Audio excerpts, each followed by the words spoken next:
right. I think we'll get started. Welcome, everyone. Thank you for joining today's webinar on building the case for farm to school coordinators.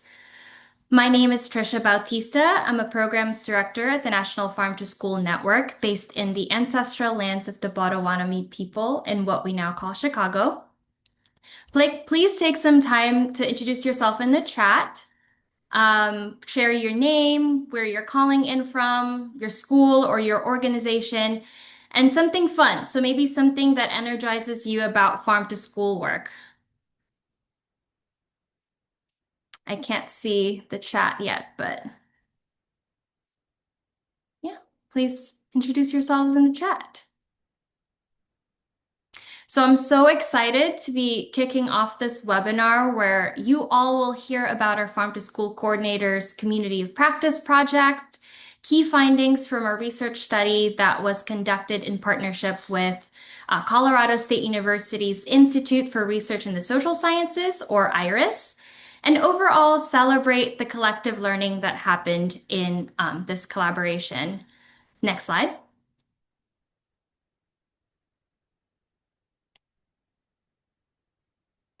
So for this Mentimeter, I would love to hear from you all about a time when food brought you healing or connection. So if you could please I'll drop the link in the chat to participate in that as well.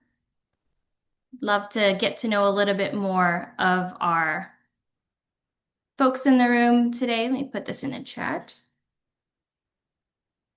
And my goal is to, as a kind of a way to share this celebration together, I would love to share some kind of highlights from this Mentimeter as part of the recording and resources that will go out. So please let them come in and we'll take some time, but I think we'll give it another few more seconds here and then we can move on. I love seeing a lot of these recipes, mention of moms cooking specific types of food. I love that.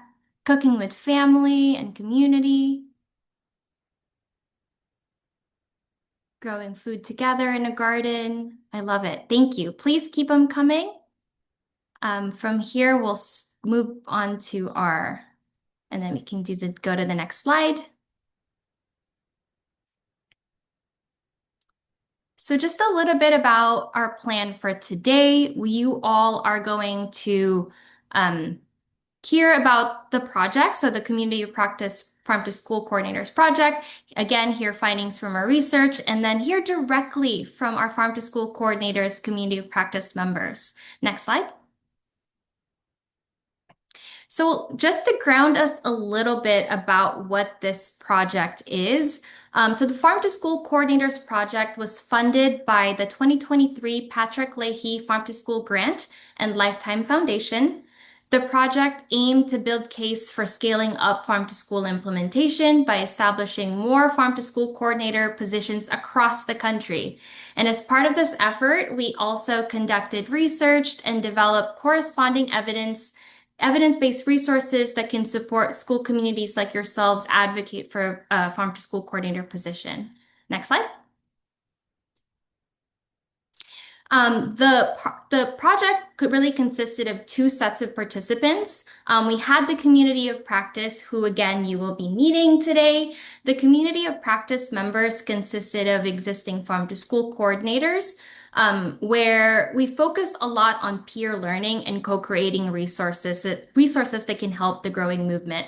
So in the community of practice meetings, we worked on asset mapping together, strategized on getting other teachers and admin involved in farm to school programming, and also did some advising on each other. And again, that co-learning and co-creating piece on ways to sustain the funding, what are some strategies folks are doing. And then on the other side of that, we had a working group which consisted of 13 folks from across the country whose goal was to establish this farm to school coordinator position in their own school district or community. In these convenings, we really discussed facilitators and barriers to creating and establishing this position. within their school community. And we also made sure that there's some cross-learning happening within both groups. So honestly, it's been so remarkable to see the groups learn from each other, really elevate what it means to collaborate and exemplify peer learning with each other. But yeah, I am so happy to kind of pass on the mic. So next slide to our first farm to school coordinator, Marissa, who will tell us about what a farm to school coordinator is. Hi, everyone. Like Trisha said, my name is Marissa Wilson, and I am the Farm to School Coordinator for Sydney Central School District, located in upstate New York. I was hired in the fall of 2020 through a USDA Farm to School grant, and that ceased to exist. So, after 2 years, the district created a position for me within the district as a civil service position. So, my role as the farm to school coordinator is kind of two parts, with the first part running the school-wide district garden program. And the second part being working with farmers to get their products onto the school lunch menu. Now, depending on the program, farm to school can go in a lot of very different directions, but typically they follow the three C's, which is classroom, community, and cafeteria. So, going a little bit deeper into my specific role, the first part of my role as a farm to school coordinator is working with K through 6 classrooms and 4 through 8th agriculture classes to plan and start, manage, harvest, process produce, and create value-added products straight from the garden. And those products can either be going into the school cafeteria for the lunch program, or just the normal school lunch program, or for cooking classes that I do with kids. Um, Right now, we're in the middle of preparing and planting the garden. And so, to help with this facilitation, I usually put out a weekly garden sign up for teachers to be able to participate in.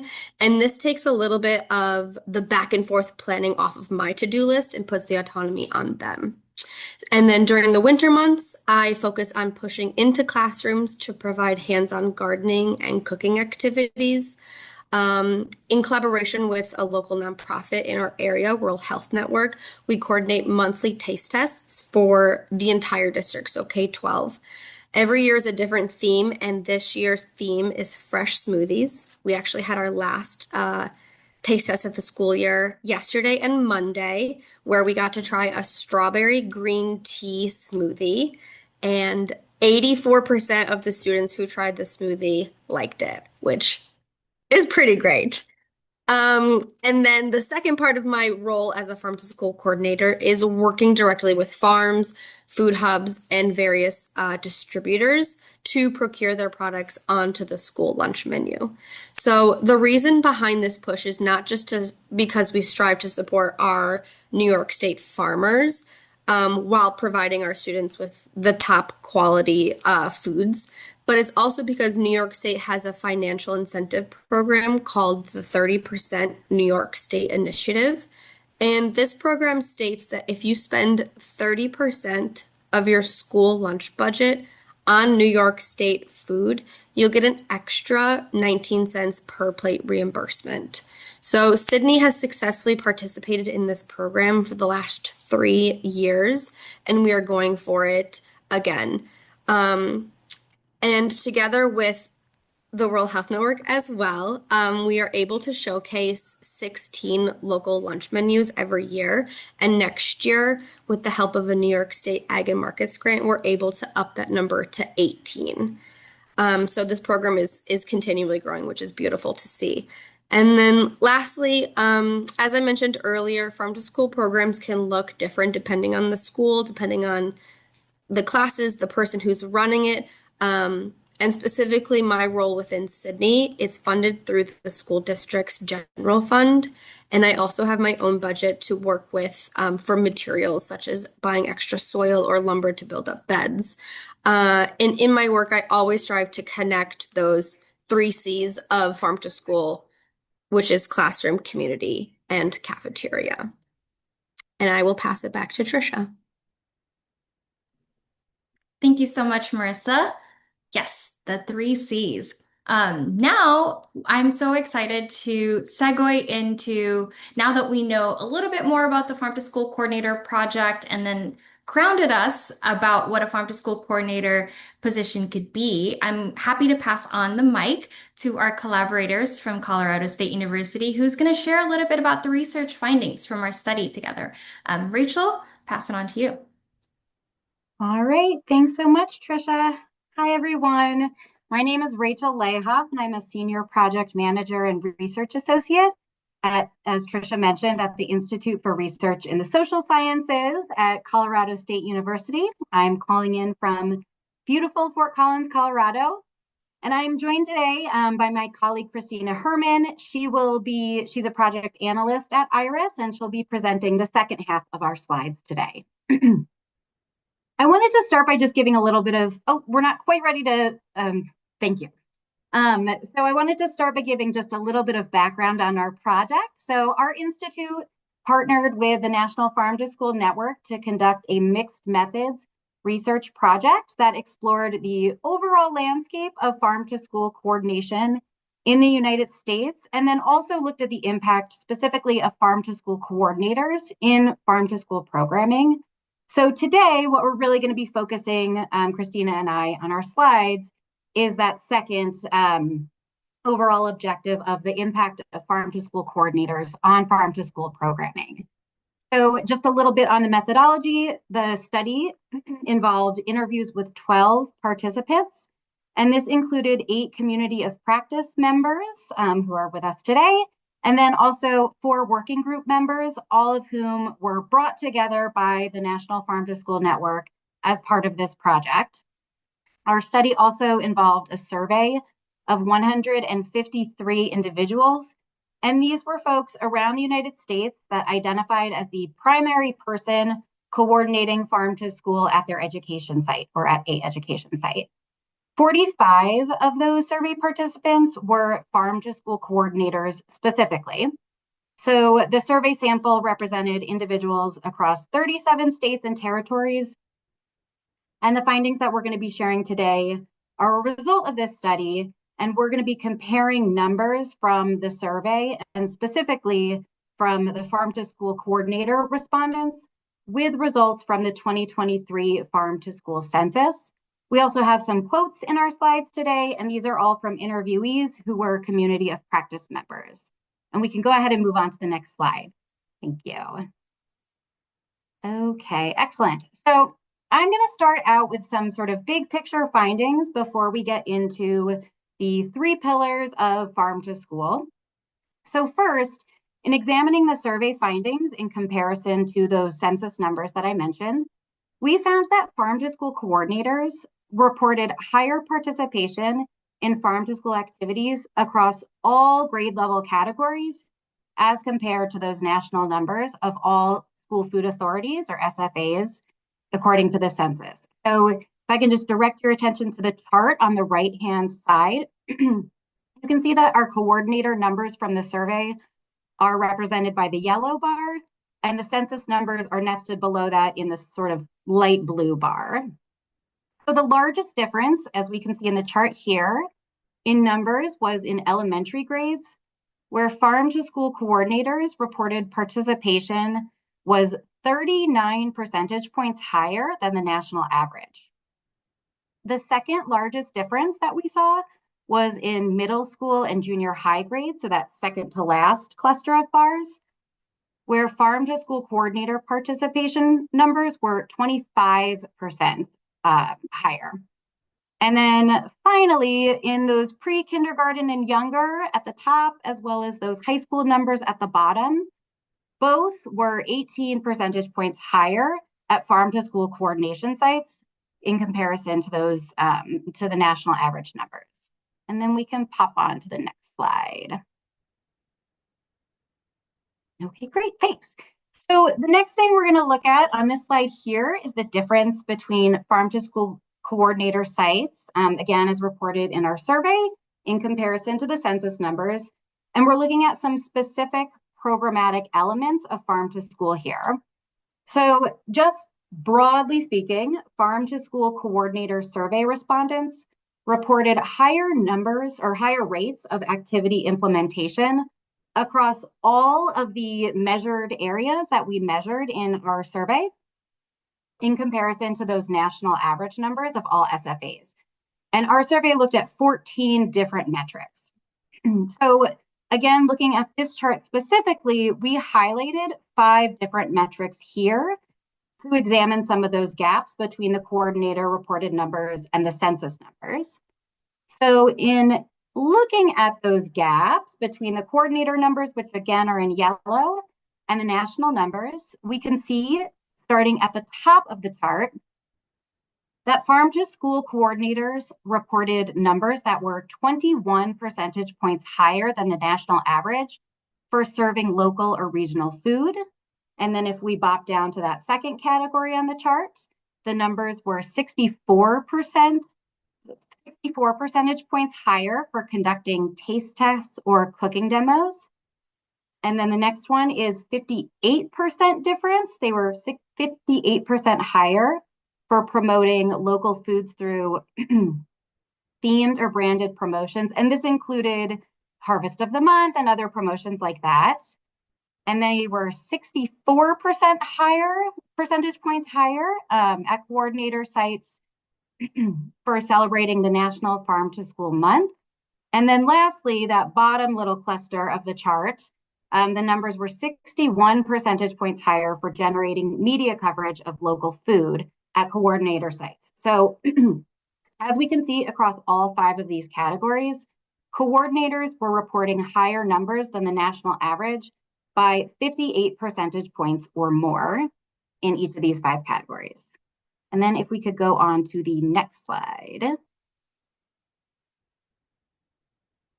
Okay, thank you. So now that we've looked, at farm to school participation more broadly, the next several slides that we're going to go through now are focused specifically on the impact of farm to school coordinators within the 3 pillars of farm to school programming. So procurement of local foods, education or agricultural education in the classroom, and then school gardens. So I'm going to give just a really brief overview of the 3 pillars before I pass it over to my colleague, Christina. So again, I will just direct your attention to the chart on the right-hand side of the slide.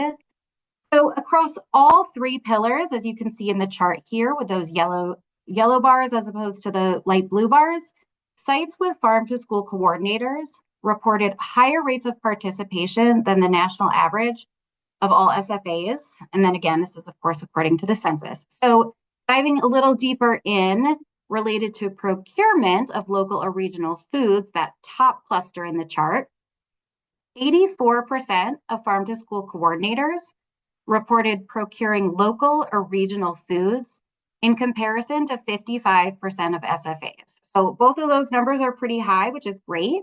But there is a 29 percentage point difference with those higher numbers belonging to the farm to school coordinator site. That middle category there, we've got 82% of farm to school coordinators reported conducting agricultural education in the classroom. And this was compared to 21% of all SFAs according to the census. So this is quite a large gap here. This is a 61 percentage point difference. And then lastly, the bottom there, the edible school gardens, we have 76% of coordinators reported having edible school gardens. And this was compared to 15% of all school food authorities. And this again is another quite large gap. It's a 61 percentage point difference here as well. So sort of with that broad overview, I'm going to now hand it over to my colleague, Christina, and she's going to talk in a little bit more detail about each of these 3 specific pillars. And we can move to the next slide and I'll pass it over to Christina. Hi, everyone. So like Rachel said, my name is Christina Herman. I'm a project analyst and research associate with IRIS, and we are so glad to be here with you all today to share these really great things we found out that farm to school coordinators do. So now that we've kind of looked at things more broadly across the 3 pillars, we're going to examine each one a little bit more in depth. So first, we'll talk about the local procurement pillar. Like Rachel mentioned, farm to school coordinators in our study reported higher rates of procurement related activities than the national average of all SFAs. So on this slide, we're going to take a look at the related metric of serving local and regional food to students. This is going to help us understand this pillar a little bit more in depth. So the chart that you see here represents, again, farm to school coordinators in yellow and all SFAs in the lighter shade of like gray, blue, pick your favorite color of what it is there. So essentially what this chart shows us is that sites with farm to school coordinators reported serving local foods at least weekly at higher rates than the national average across 5 of the 6 food categories that you see here. So we'll kind of go from top to bottom here on this chart. So specifically with fruit, the farm to school coordinator rate of weekly servings is 12 percentage points higher than the national average. Then we have vegetables at 18 percentage points higher. Fluid milk was 9 percentage points higher. Other dairy was 13 percentage points higher, and for protein, it was 19 percentage points higher than the national average. The only category where the national average numbers were slightly higher was grains, where the national average was only 5 percentage points higher than farm to school sites. And then we also had really great conversations with the community of practice members about their experiences with procurement. And the quote you see here kind of helps to capture that impact of procurement and serving local foods in schools. They said, quote, just getting students a really great meal and knowing that some of that is supporting our local food economy and farmers is just so special. Next slide, please. Now we're going to take a closer look at the school gardens pillar. So the chart you see here represents how often farm to school coordinators reported engaging in school garden activities. So if you start with kind of the yellow slice at the top and move clockwise around the circle, you'll notice that it increases in frequency. So from less than 1 time a month all the way up to engaging with school gardens on a weekly basis. And when we look at how often farm to school coordinators report conducting school garden activities, 63% reported school garden use multiple times a month, and 93% report school garden use at least once per month.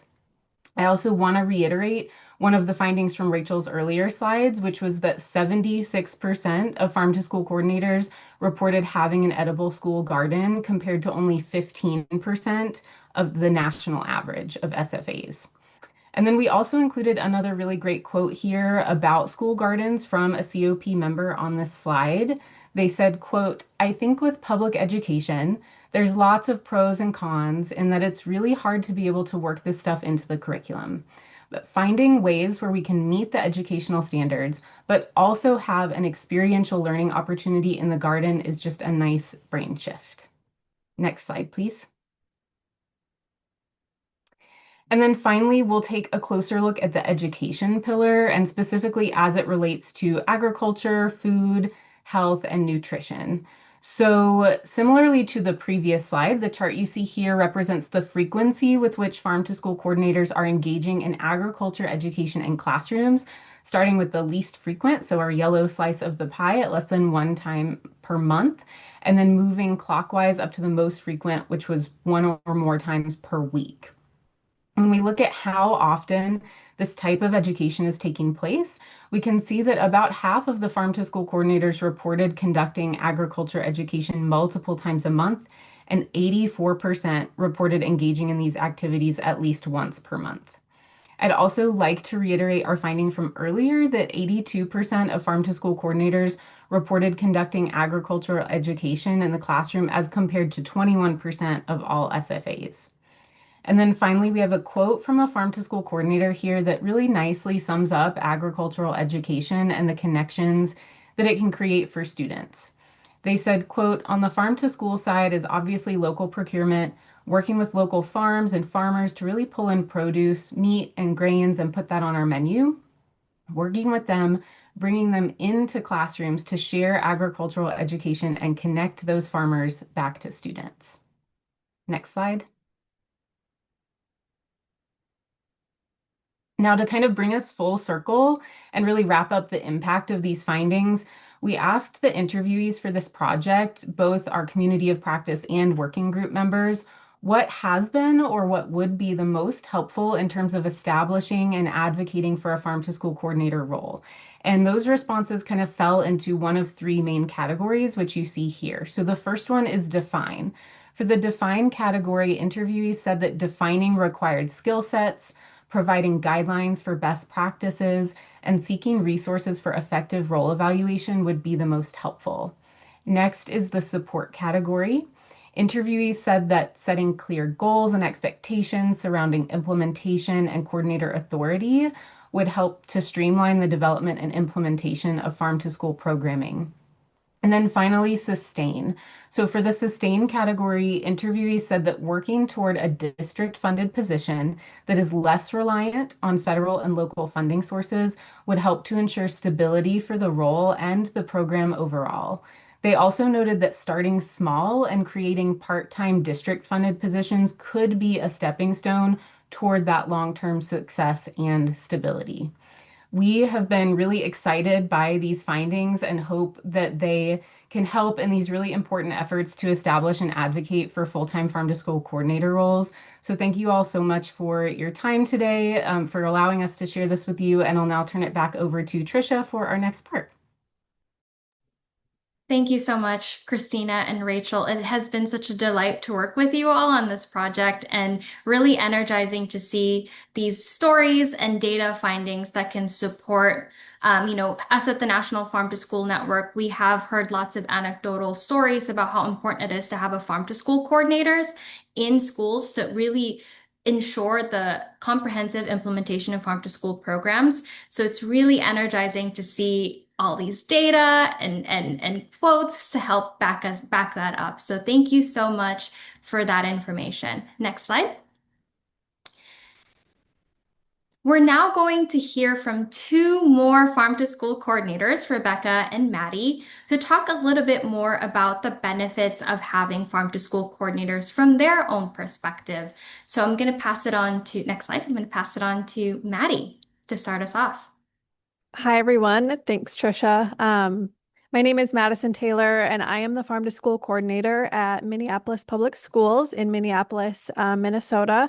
And Minneapolis Public Schools has had a farm to school coordinator position since like 2012, 2013, originally grant funded, but soon after that first or second year of a full-time position being worked into the program that we have for our nutrition programming, it became a district funded position. And so I am employed by the district, and that allows me to work really closely with our culinary and wellness staff here at the nutrition center at our central kitchen to focus on the farm to school programming for the district.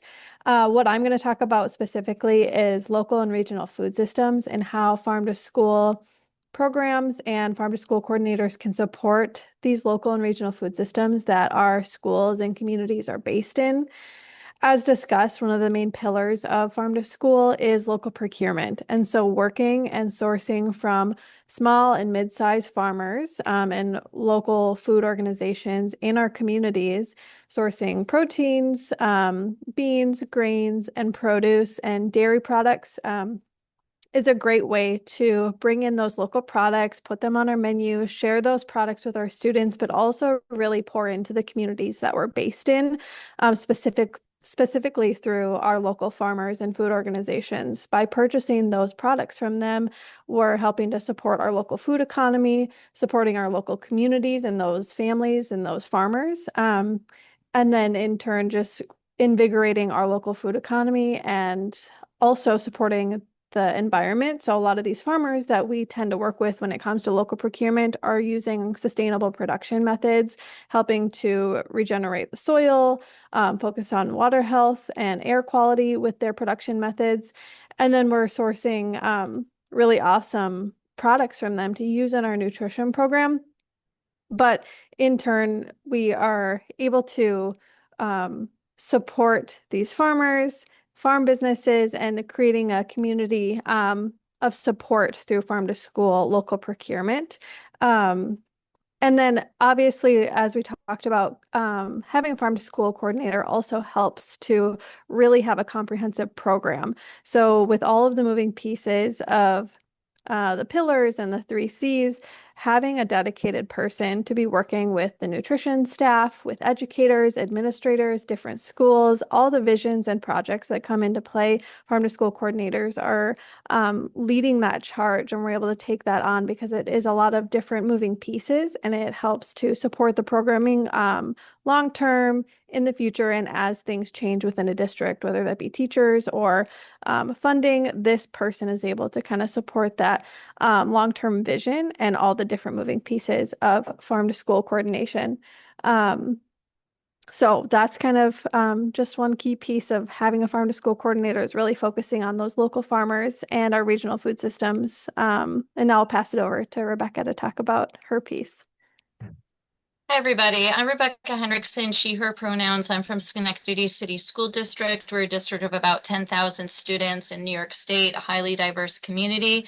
I've been in my position here for about 5 years now, full-time for 2 years. So similar to many of the other stories you're hearing, the first couple of years I was funded through a grant from the USDA Farm to School program, and that was a part-time position. And then I moved into full-time work in a civil service position, fully district funded over the last 2 years.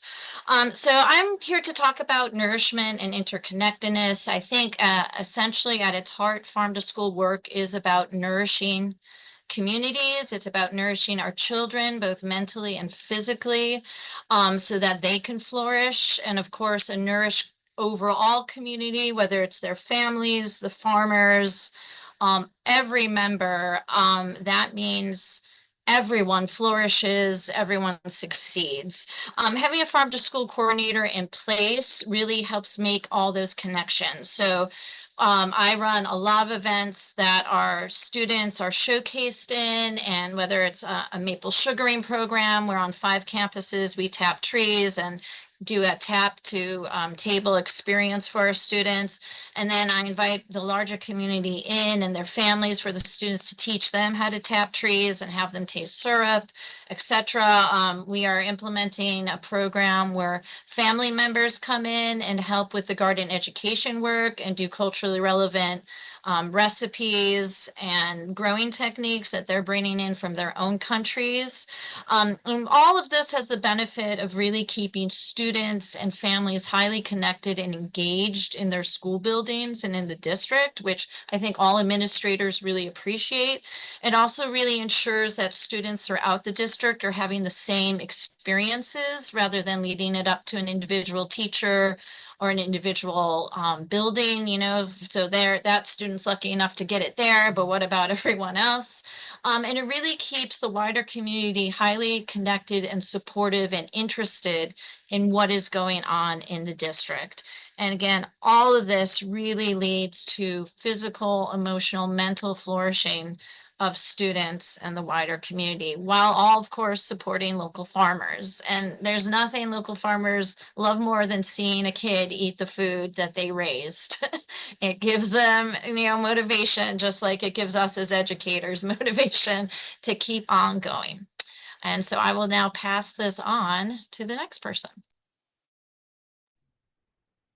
Thank you. I saw you unmute, Maddie. I don't know if you want to add anything. I just wanted to say one last thing, that farm to school, thinking and speaking to the farmers and local procurement, that it provides an opportunity for farmers, small and mid-sized farmers, to have an alternative market opportunity instead of just farmers markets or selling into retail. It provides them with a larger opportunity to create a relationship and long-lasting relationship for wholesale production and sale to school districts, with a new opportunity to grow their business through school nutrition, selling into school nutrition organizations. And can I add one thing too? I'm sorry. No worries. But I just want to say, one thing I hear a lot from our administrators is keeping students engaged and wanting to come to school. We have a large scale absentee problem throughout the country.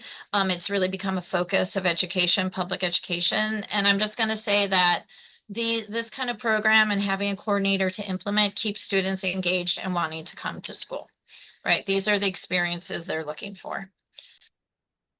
Yes, thank you so much, Rebecca and Maddie, for grounding us and really honing in on the importance of having a farm to school coordinator and connecting all those pieces and pillars of farm to school programming. So, research over the years, just kind of want to underscore that, have shown that having a dedicated staff member can help accelerate program startup, sustainability, and growth, and has the ability to, expand capacity. May it be through securing more grant opportunities, managing data and evaluation opportunities, collecting stories, navigating rules and requirements around local procurement. And so having a designated farm to school coordinator can really help address barriers for implementation and promote comprehensive implementation of farm to school programs. Next slide. I'm now going to pass it on to another farm to school coordinator, Bree, who will talk about the community of practice and share a little bit about a promotional material that we created that we're so excited to share with you all today as well. Bree? Yeah. Hi, everybody. My name's Bree Jackson, and I'm the Farm to School Coordinator for Chicopee Public Schools, which is in Western Massachusetts. So a community of practice was a new term for me when we first started this project. So to level set, I wanted to provide a brief definition. So it's a group of people with a shared set of problems or concerns that come together to look for individual solutions for specific project problems that folks are facing, and also collective solutions to problems. So the 8 of us are based in very different areas throughout the country with different size school districts and different regional challenges that we face. But through working together through in-person and virtual meetings, we've been able to share some of what we have going on and kind of support each other because we've experienced different problems our throughout our tenure as farm to school coordinators. And so through working together and collaborating, we're able to share what we've learned. So we're not always reinventing the wheel, and that we're kind of collaborating on that. So this photo is from one of our in-person gatherings at Shelburne Farms in Shelburne, Vermont. And our community of practice, our 8 members collaborated with a leadership academy through Shelburne Farms. That's why there's a few extra folks in there, and we were having a wonderful time. They were a little chilly in that photo. Next slide.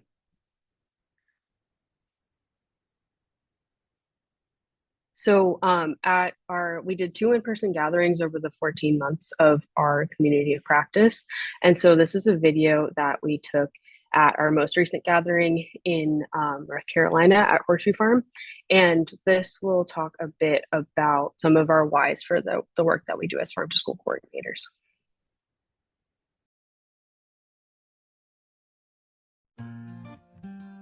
There are so many favorite parts of being a farm to school coordinator. One I love is doing taste tests with students. My why in this work is connection, whether that be connection between farmers and the cafeteria or between students and the garden. I just love working with the kids and the farmers. I think that's really my favorite part. I love nourishing people.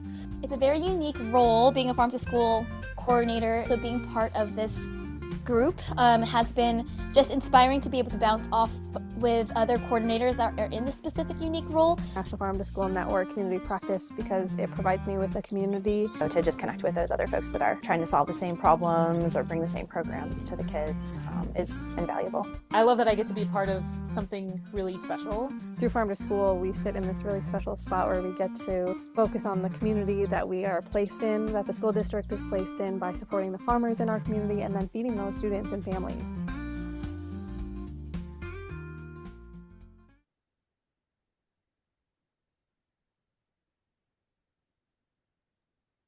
Thank you so much, Bree.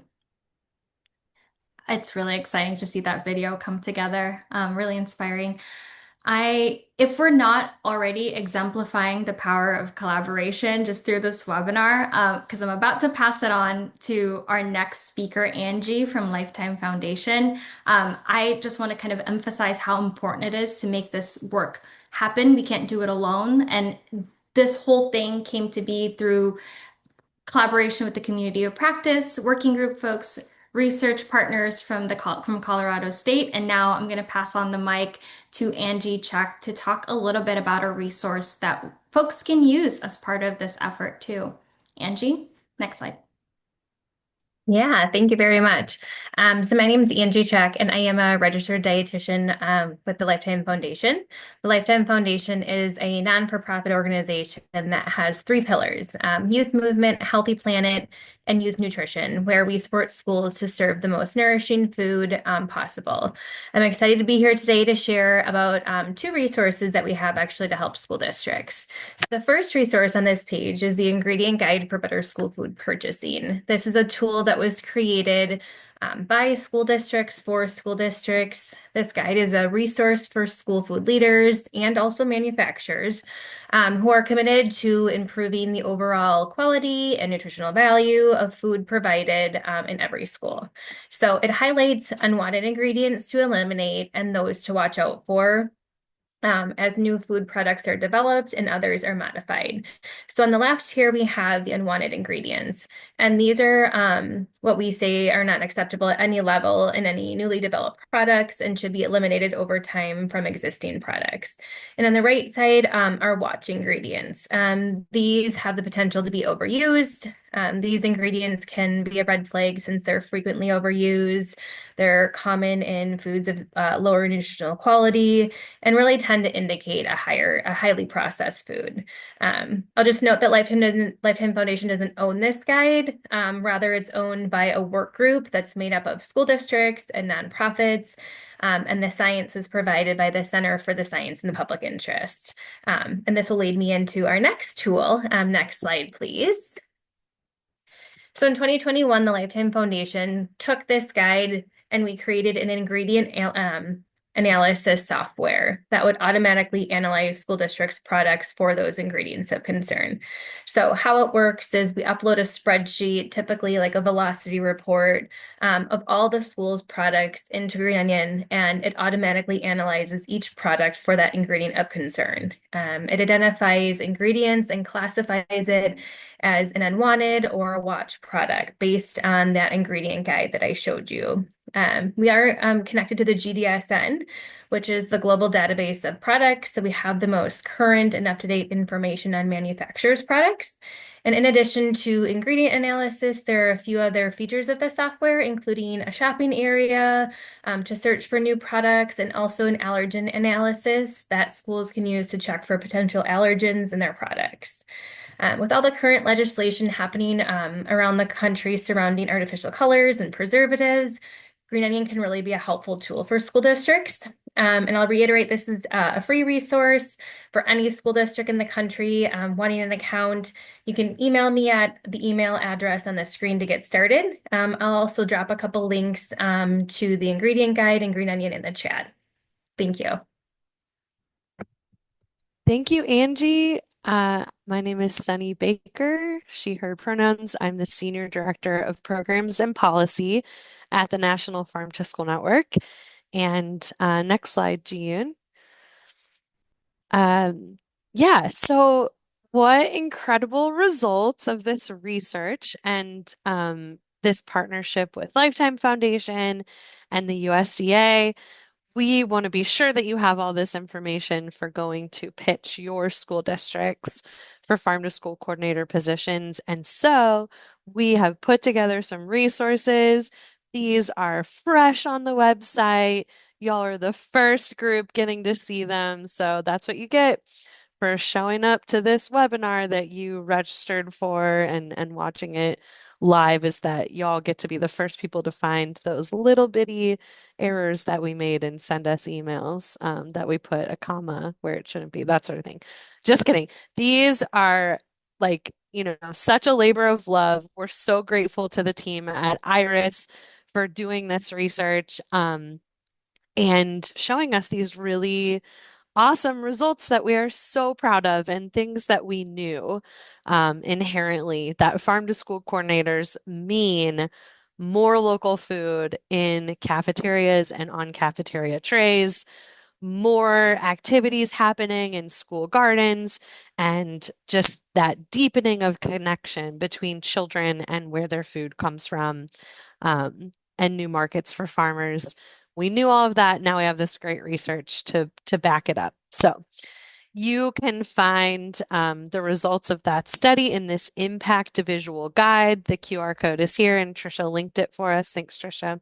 And then we also put together a resource on helpful tips for creating a job description for a farm to school coordinator. So um, you can even there's a Google Doc embedded within that position description. You can make a new copy of it and go ahead and make your job description right there and tell your school district that that this is their new responsibility, that they have to figure out how to fund this. Um, and yeah, next slide. So we had an incredible time with this group. This project was such a beautiful, joyful, wonderful collaboration.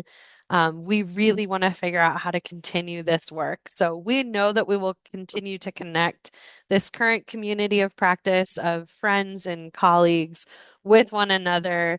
We're definitely going to get together at the National Farm to Cafeteria Conference, which I hope to see all of y'all at the first week of December in Albuquerque, New Mexico. But we are super excited that Shelburne Farms and our partners at Vermont Feed are continuing their farm to school leadership training, and that cohort has just opened for applications. So be sure to check that out. I'll try and get the link for y'all in a minute, but that will launch again, and it will include 2 of those in-person gatherings and a ton of professional development around being a farm to school leader in your community. We are going to continue to tell this story about the impact that people and personnel have on a school district's and a community's ability to practice farm to school and farm to early childcare.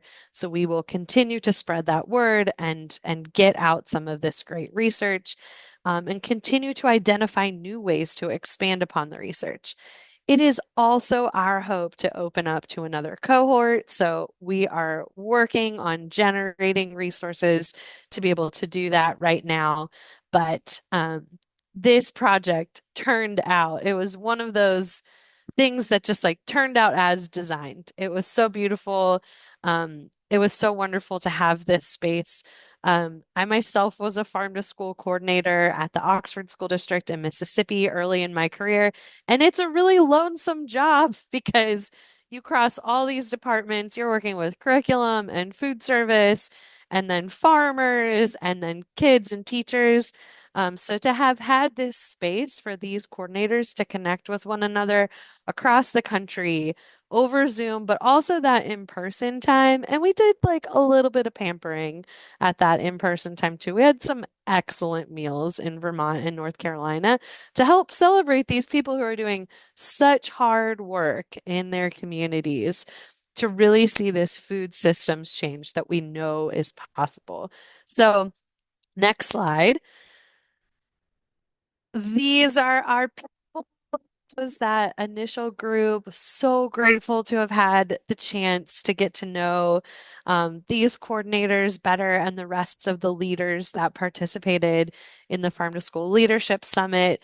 Bravo to all of you for really putting in the time and energy to show up in this space and support one another and grow together. Like I said, this was just, a dream come true of a project, and I have such high hopes that we will be able to continue a next round. This project was funded by the USDA Farm to School Grant Program in collaboration with Lifetime Foundation. So, really beautiful support from partners who are invested in better school food for our nation. And this is just one great way to show that. So, would love it if all of y'all would share your reflections from the webinar today with our post webinar survey. Please get that in so we can hear what y'all thought.